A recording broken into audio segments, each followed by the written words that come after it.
10 గంటల 45 నిమిషాల నుండి వాన అనేది ఇంక్రీజ్ అయిందండి. ఇప్పుడు 11 గంటల నుంచి కూడా ఇక్కడ వర్షం అనేది ఎక్కువ వస్తూ ఉందండి. టైం పెరిగే కొద్దీ ఇక్కడ వర్షం కూడా పెరుగుతూ వస్తుందండి.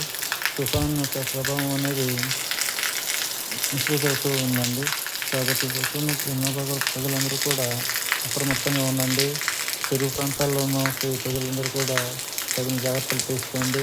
దయచేసి వరదల్లో మీరు పట్టణ ప్రదేశాల్లో తిరగండి.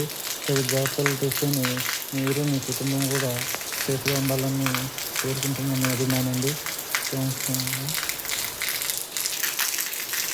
వర్షం పడే సమయంలో ఎవరో కూడా ఆరు బయట తిరగండి. సేఫ్గా ఉన్న ప్లేస్లో నివసించండి.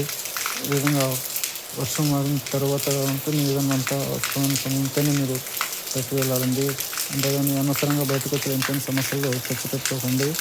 కాబట్టి అందరూ కూడా జాగ్రత్తగా సేఫ్ ప్లేస్లో ఉండాలని కోరుకుంటున్నానండి. ఈ వాన ప్రభావం వల్ల, ఈ తుఫాన్ ప్రభావం వల్ల చిన్నపిల్లలు ఓల్డ్ ఏజ్ పీపుల్స్ చాలా ఇబ్బందిగా ఫీల్ అవుతూ ఉన్నారండి. అంటే ఈ చలి అనడం వల్ల ఏమవుతుందంటే వాళ్ళు ఆ చలి తట్టుకోలేక ఇబ్బంది పడడం అనేది జరుగుతూ ఉంది. ఆంధ్రాలో కొన్ని జిల్లాల్లో, ప్రస్తుతం ఇక్కడ నెల్లూరు, తిరుపతి జిల్లా ప్రాంతాల్లో వర్షం అనేది ఎక్కువగా ఉందండి. ఇప్పుడు 11 గంటల ప్రాంతంలో వర్షం అనేది ఇంక్రీజ్ అవుతూ ఉందండి. 10:30 నుంచి వర్షం తీవ్రత ఇంక్రీజ్ అవుతూ ఉందండి. ఇప్పుడు ఈ వర్షం వల్ల మొత్తం పైకొక వైరల్ ఉన్నటువంటి చెరువులన్నీ కూడా నిండిపోయి పారడం అనేది జరుగుతూ ఉందండి. ఈ వర్షం అనేది కొద్ది చెరువులను చెల్లిపోవడం వల్ల ఏమవుతుంది, చుట్టుపక్కల ప్రాంతాల్లో ఈ చెరువు ఉన్నటువంటి ప్రాంతాలను కూడా చాలా ఇబ్బందికరంగా ఇబ్బంది పడుతూ ఉన్నారండి.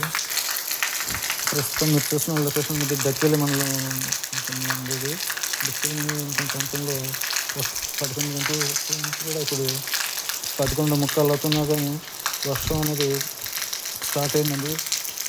దాని టైం గడిచేది వర్షం అనేది ఇంక్రీజ్ అవుతూ ఉందండి. కాబట్టి బయట ఉన్న వాళ్ళందరూ కూడా జాగ్రత్తగా సేఫ్ ప్లేస్లో ఉండండి.